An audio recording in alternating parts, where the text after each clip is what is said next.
Hey guys, Sean Bucci here. This is Tuesday afternoon.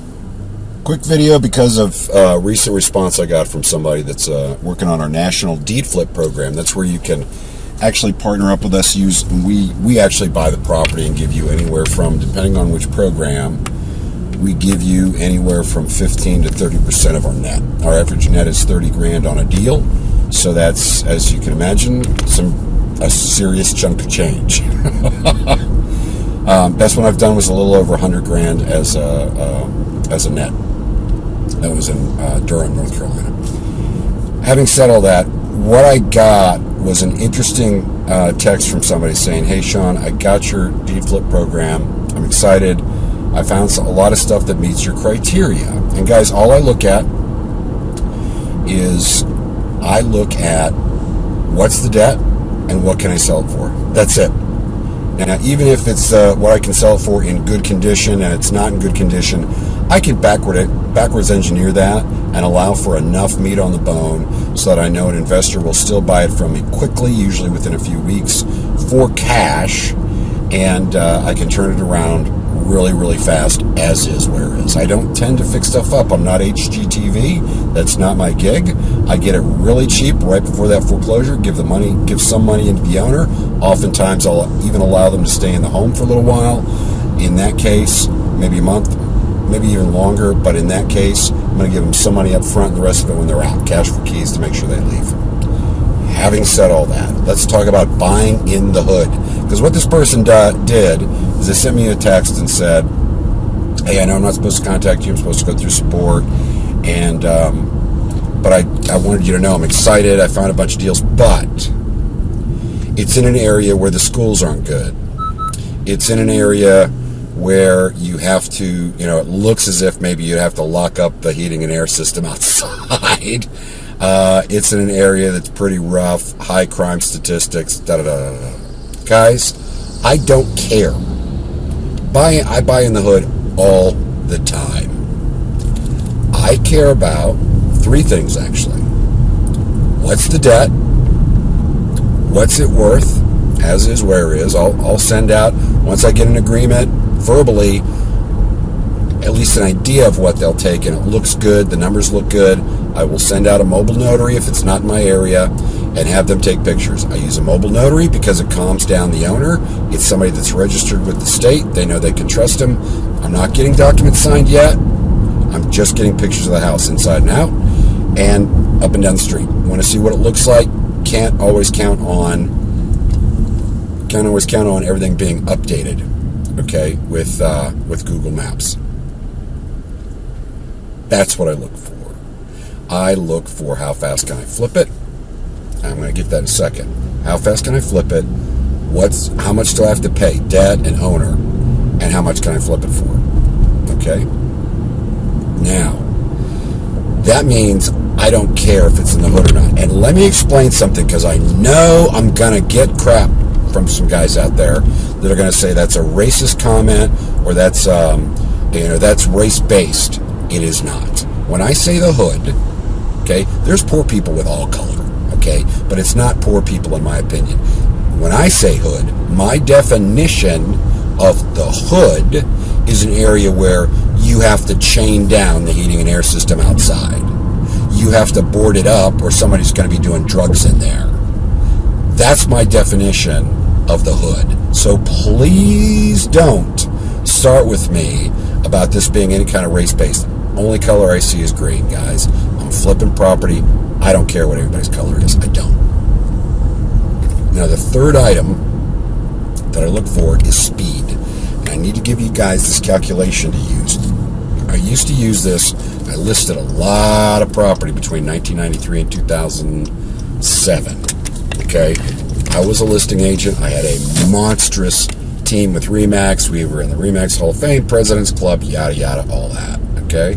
All I did was list property. At one point, I was listing on average 15 homes a month. I'm here to tell you, okay, that the number one thing that I used in listing presentations that got everybody's attention because nobody else was doing it is I would take what I thought was the comps, show them the comps one by one, not a spreadsheet, go through each one of them, show them pictures, show them everything so they could understand that the condition it was in made a big deal, pricing made a big deal. I went through all that, and then I showed them, and nobody else did this, I would show them the number of homes in their price range, similar homes in their price range, same number of bedrooms, area and sub-area on the realtor map for that area, let's call it.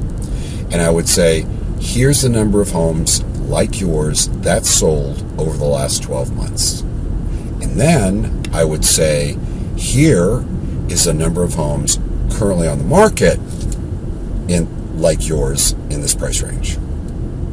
Similar to yours.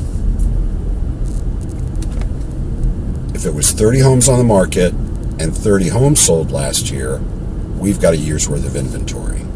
What do you want to do about pricing? Okay? Obviously, there's guys that are realtors right now watching this are going, dude, it's the hottest market we've seen in 3 decades.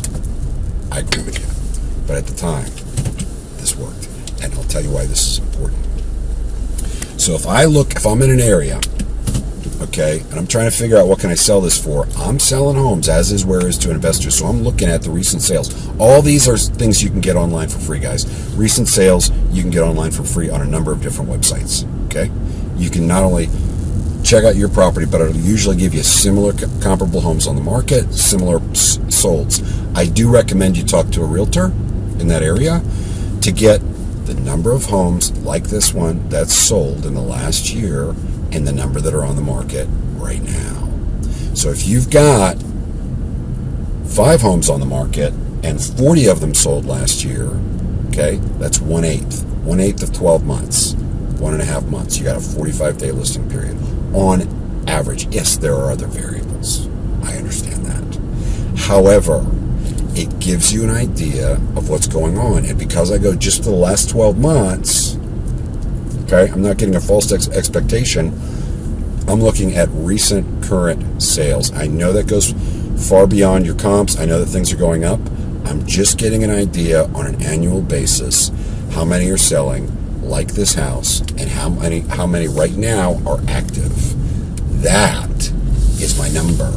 Because that, whatever that percentage is, number of current homes on the market over number of homes that sold in the last year, that multiplied by 12 months is going to give you the number of months this thing is typically going to be on the market.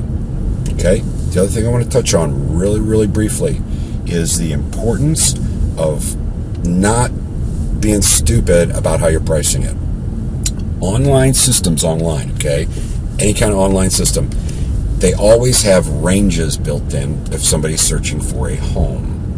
The majority of them break it down in very similar price ranges, right? So at $250, for a lot of people, that's a mental, that's it. That's the hang up. That's where they're going to stop.